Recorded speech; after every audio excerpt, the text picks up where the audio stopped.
ओम नमः शिवाय। श्री सद्गुरुनाथ महाराज की जय। परम पूज्य गुरुदेवता श्री कलावती माता की जय। जय राधे कृष्ण, जय गोपाल कृष्ण, श्री गुरुदेव दत्त। ओम नमः शिवाय।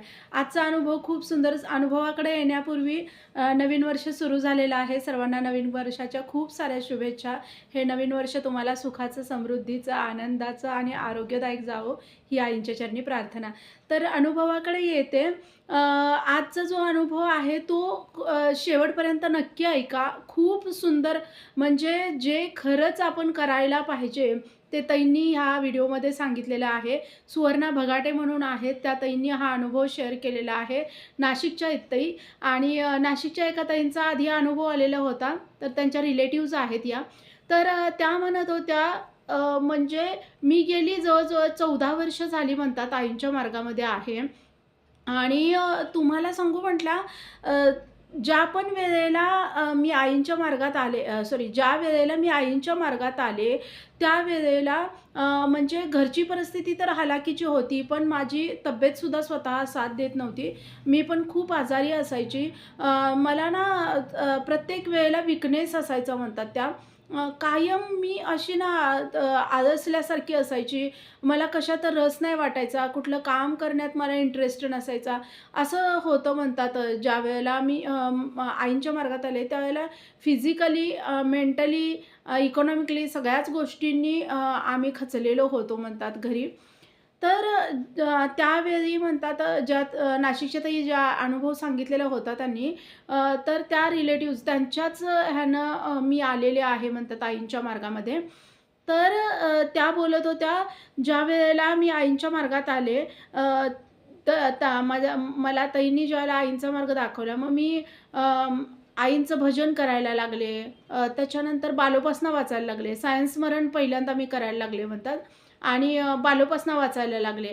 नामस्मरण अधूनमधून करायची मी, रोज नाही. फक्त भजनाच्या आधी 5 मिनिटं, बालोपासनेच्या आधी 5 मिनिटं आणि सकाळी 1 माळ, एवढं मी नामस्मरण करायला लागलेले होते.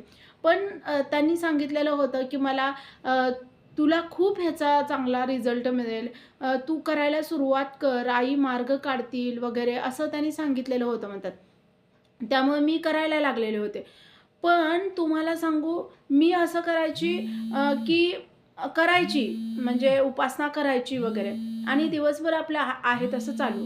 म्हणजे ह्याला फोन लाव, त्याला फोन लाव, मग ह्याचं काहीतरी म्हणत बस, त्याचं काहीतरी म्हणत बस, ह्याला काहीतरी शिव्या दे फोनवरून, त्याला काहीतरी शिव्या दे, ह्याच्यापुढं त्याला शिव्या दे, त्याच्यापुढं ह्याला शिव्या दे. हे माझं चालू असायचं म्हणतात. म्हणजे मी असं कधीच नाही म्हणला, की गप्प बसले आणि कुणाचं काही बोलले नाही, असा एखादा दिवससुद्धा नव्हता. ह्याचं त्याचं काहीतरी बोलायचं, ह्याला त्याला काहीतरी म्हणायचं, ह्याचं त्याचं उनं-धुनं काढायचं, ही खूप मला सवय होती म्हणतात.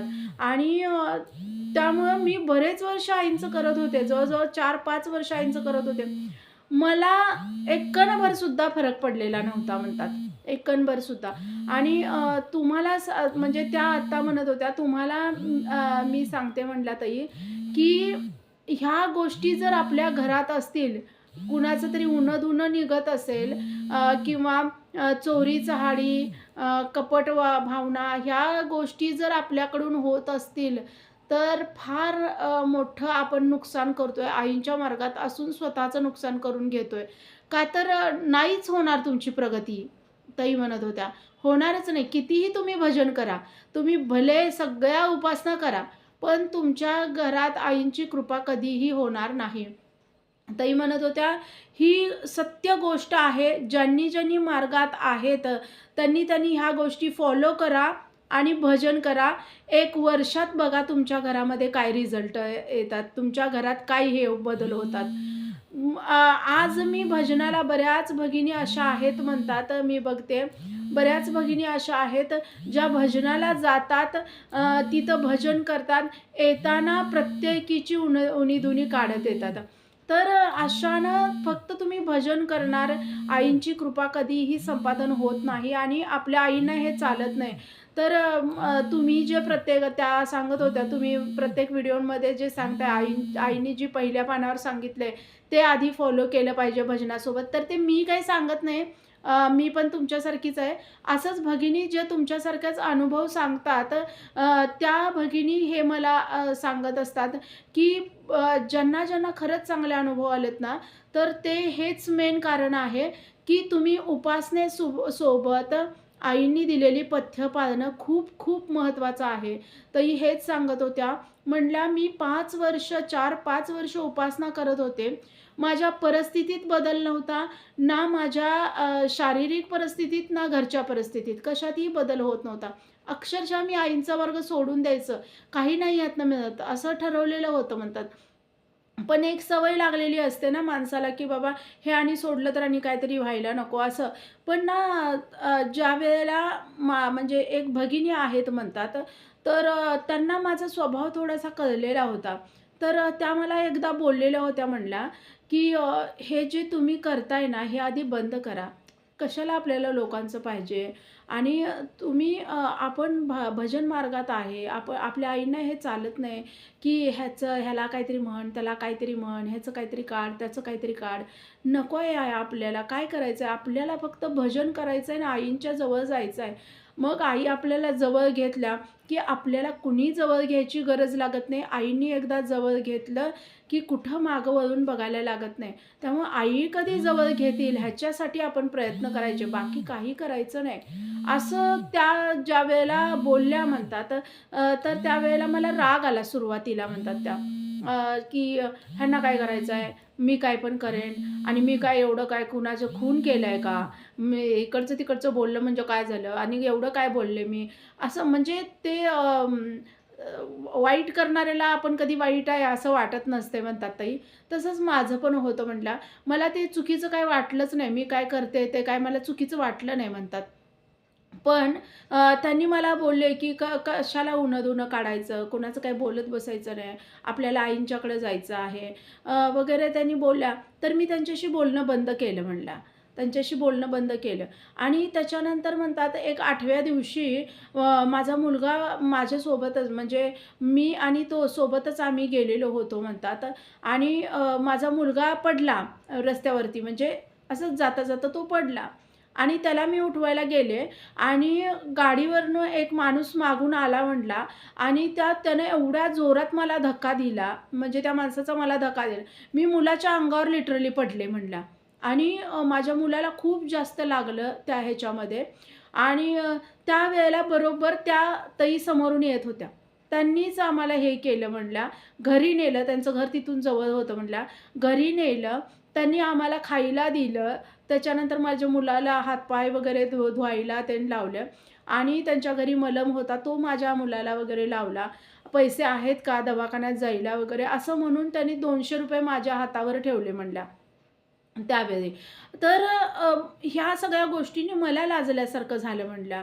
तर मी बोलले, "तुमच्याबरोबर मी किती दिवस झाले बोलत नाही आणि सॉरी ते." असं मी बोलल्यावर त्या बोलल्या, "अहो, आपण गुरु भगिनी आहे, त्यात काय तेवढं आणि असं असू दे, माझ्या काहीतरी गोष्टींचं वाईट वाटलं असेल, पण तुम्हाला खरं सांगू, आपल्या आईनी जे आपल्याला सांगितलंय ना, त्या गोष्टी 1 वर्ष पाळा.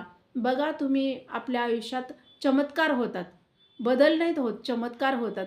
असं त्यांनी बोलल्या म्हणल्या आणि म्हणजे त्यांचं ते बोलणं मला खूप हे झालं म्हणल्या आणि नंतर मग मी ठरवलं बघूया तरी की असं आपण करायचं, भजन करायचं, कुणाचं काही बोलायचं नाही आणि कुणाला काही हे करायचं नाही आणि तुम्हाला ताई म्हणत होत्या, "तुम्हाला खरं सांगते," म्हणतात, 1-1.5 वर्षात माझ्या आयुष्यामध्ये इतके चमत्कारिक बदल झाले.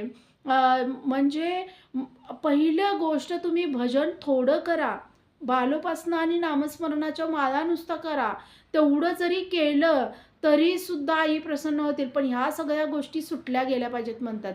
म्हणजे निंदा करणं, त्याच्यानंतर खोटं बोलून, चहाड्या करून, कुणाच्या तरी घरी भांडणं लावून, आपण काहीतरी व्यभिचारण म्हणतो ना आपण, त्या गोष्टी तर खूप जास्त भयानक. ते तर आईंना कधीच नाही आवडत. असाच एक अनुभव पण आलेला आहे माझ्याकडं त्या ताईंचा. तो पण शेअर होईल. खूप म्हणजे तो अनुभव तर म्हणजे सांगता तसे अनुभव शेअर करण्याला पण मनाचा मोठेपणा पण लागतोय. तसा पण एक अनुभव आलेला आहे माझ्याकडं. आता काय माहिती मला वाटतं ह्याच्यानंतर 3रा-4था असेल तो.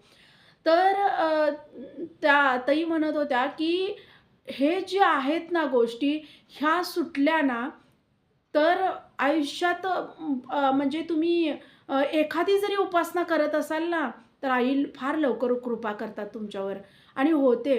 तुम्ही हा पुढे गेलाय, त्याला काहीतरी म्हणलं, कुणाच्या तरी बद्दल असं मनात असं हे ठेवून राहणं, कपट ठेवून राहणं, विनाकारण एखाद्यावर जळणं, की हा कसा पुढं चालला, ही कशी पुढं चालली आहे, हिचं कसं चांगलं झालं, तिचं किती चांगलं झालं, हिच्याकडे आहे तसंच माझ्याकडे का नाही आहे? ह्या गोष्टी जर आपल्या बंद झाल्या ना म्हणतात, ताई सांगत होत्या हे, ह्या गोष्टी बंद झाल्या ना, तुमचं तुम्ही बघा म्हणतात एका वर्षाच्या आत इतके मी स्वतः या गोष्टींचं उदाहरण आहे. आणि तुम्ही त्या म्हणल्या, "मी त्याच्यानंतर खरंच मला लवकर जमेना" म्हणतात. का तर इतक्या वर्षांची आपली सवय असते, की बायकांमध्ये बसायचं, इकडचं-तिकडचं बोलायचं किंवा काहीतरी कुणाला तरी म्हणायचं, हे करायचं. हे मला लवकर जमत नव्हतं म्हणल्या. पण मी स्वतःवर नियंत्रण हां, नाही करायचं आहे हे, करायचं आहे हे. असं करत स्वतःवर नियंत्रण खूप काही-काही वाईट बोलायची मी. ते खूप त्रास झाला म्हणतात सुटताना. पण मला जवळ-जवळ 1.5-2 वर्ष गेली म्हणतात ह्या गोष्टींसाठी. आणि तुम्हाला सांगू म्हणतात इतके बदल झाले, इतके बदल म्हणजे माझ्या मिस्टरांना जॉब चांगला लागणं हे म्हणा, मला स्वतःला तब्येतीमध्ये सुधारणा झाली. मी स्वतः काम करायला लागले घरून. म्हणजे मी घरीच ते पुठ्ठे वगैरे असतात ना, तयार करतात ते. तसं काहीतरी त्यांनी करतात. तर ते बनवायची कामं मी घरी घ्यायला लागले म्हणल्या. त्याच्यानंतर आर्थिक परिस्थितीमध्ये बदल झाला. सगळ्यात महत्त्वाचं मी जी आजारी असायची सारखी, खूप माझ्या शारीरिक स्थितीमध्ये बदल झाला म्हणतात. मी काम करायला लागल्यापासून तर खूपच मी ॲक्टिव्ह झाले म्हणतात. नाहीतर लोळत पडायची मी दिवसभर म्हणतात आणि मला स्वतःला वाटायचं, की ह्याच्यामुळं घरात दरिद्री येते. पण मला व्हायचं नाही म्हणतात, काम व्हायचं नाही. नेहमी अशक्तपणा, हे ते आळस कायम असं हे आणि कुणाचं तरी उनं-दुनं काढायचं ते म्हटल्यावर तासनतास बायकांबरोबर गप्पा मारत, घरात बायका घ्यायचं आणि गप्पा मारत बसायचं. हे माझ्याकडून चालायचं म्हणतात. भजन इतके वर्ष करत होते, खरं त्याचा काही प्रभाव होत नव्हता म्हणल्या आणि त्याच्यामुळं मग म्हणल्या माझ्यामुळं माझ्या मिस्टरांच्यात बदल झाला, माझ्या मुलामध्ये बदल झाला. मला एकच मुलगा होता म्हणल्या आणि तो बदलायला लागला. माझा बिहेवियर बदलल्यामुळं तो बदलायला लागला. खूप गोष्टी माझ्या घरी बदलत गेल्या म्हणल्या. आत्ता 1-1.5 वर्ष झालं म्हणतात स्वतःचं घरसुद्धा झालं.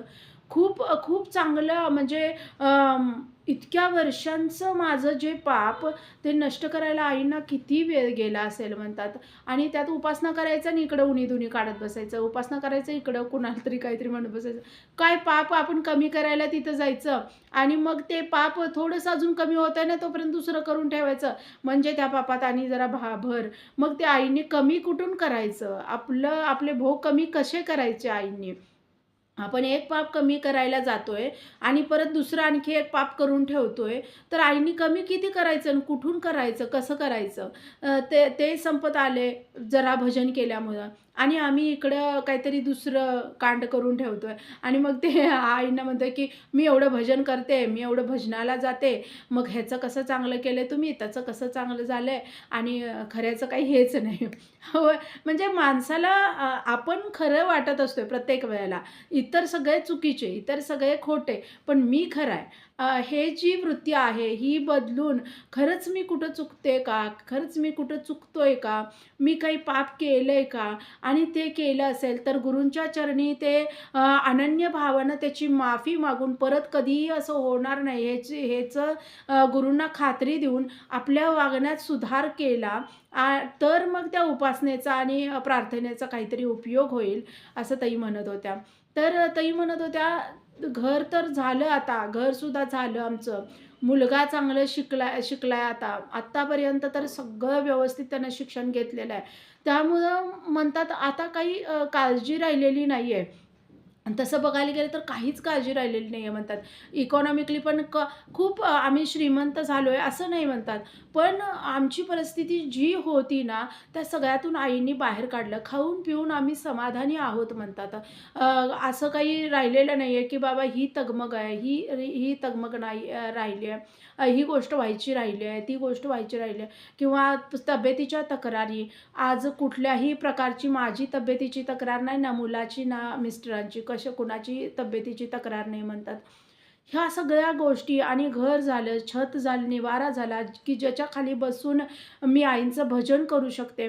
आज माझ्या डोक्यात, माझ्या मनात कुणाबद्दल क्लेश नाहीत, माझ्या मनात कुणाबद्दल द्वेष नाही. ही सगळ्यात मोठी जी कृपा असते ना, ही सगळ्यात मोठी कृपा असते म्हणतात. आणि ह्या कृपेमुळं घर सुखी, समाधानी आणि आहे ती भाकरी खाऊन आपण भजन करत राहिलो ना, तर कुठंही, कुणापुढंही हात पसरायची वेळ येत नाही. आहे ती भाकरी खाऊन, कुणाची निंदा न करता, कुणाचं काही हे न करता, आहे ती देवाने दिलेली भाकरी खाऊन, मनापासून उपासना करून आपण आपलं घर धरून व्यवस्थित राहिलो, कुणाचंही उचापती नाही केल्या ना, खरं आई खूप मोठे चमत्कार आयुष्यात करतात. जसं माझ्या आयुष्यात केलेले आहेत. खूप काही-काही बदल सांगण्यासारखे सुद्धा नाही आहेत. हे बदलसुद्धा आईंनी केलेले आहेत म्हणतात. म्हणजे ते शक्य नव्हते माझ्याकडनं बदल होणे आयुष्यातले म्हणतात ताई. तर तसे बदलसुद्धा आईंनी करवून आणलेत म्हणतात. त्यामुळे प्रत्येकानं उपासनेसोबत ना सगळ्यात महत्त्वाची गोष्ट ही पाळली पाहिजे. ह्या गोष्टी पाळल्या ना तुम्ही भले उपासना थोडीशी कमी असेल तरीसुद्धा आई लवकर कृपा करतील असं ताई म्हणत होत्या. तर असे छान-छान अनुभव सगळ्यांना येऊ देत. व्हिडिओ आवडला तर लाईक, शेअर आणि सबस्क्राईब. श्री सद्गुरुनाथ महाराज की जय. परमपूज्य गुरुदेवता श्री कलावती माता की जय. जय राधे कृष्ण, जय गोपाल कृष्ण, श्री गुरुदेव दत्त. ओम नमः शिवाय.